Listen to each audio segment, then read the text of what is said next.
Hello guys, আজকে আমরা এসেছি স্কুলে। কাল ছিল 15ই আগস্ট, তাই সকাল সকাল রেডি হয়ে চলে গেছিলাম বান্ধবী বাড়ি। আর এসে দেখি ওরা দুজন আই কার্ড পড়েছে। ওরা আমাকে বলেছিল বারবার করে আই কার্ড পড়তে, কিন্তু আমি শেষ পর্যন্ত ভুলেই গেছি। তাই আমার বান্ধবীর কাছে এক্সট্রা ছিল, তাই ওরটা পড়ে নিয়েছি।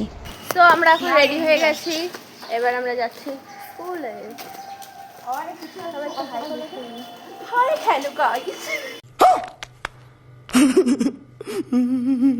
আর এখানে আমার বান্ধবীটাকে দেখো, এতই হেভলি, এত রাস্তা ফাঁকা তাও পার হতে পারছিল না। তারপর এসে গেছিলাম স্কুলে, আর স্কুলে এসে যে কি কোনো মেয়েই আসেনি।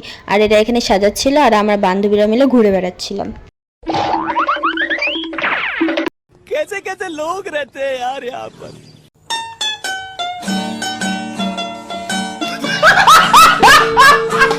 তারপরে সব প্রোগ্রাম শেষ হয়ে যাওয়ার পরে এই বাচ্চাগুলোকে চকলেট দিচ্ছিলাম। আর তারপর দেখা হয়ে গেছিলো আমার ভাস্তির সাথে। ও আমাদের স্কুলে মর্নিংয়েই পড়ে। ও নাচ করেছিল বলে এত সুন্দর করে সেজেছিল। তো চলো আজকের মতন ভিডিওটা এতটুকুই, দেখা হচ্ছে নেক্সট পার্টে।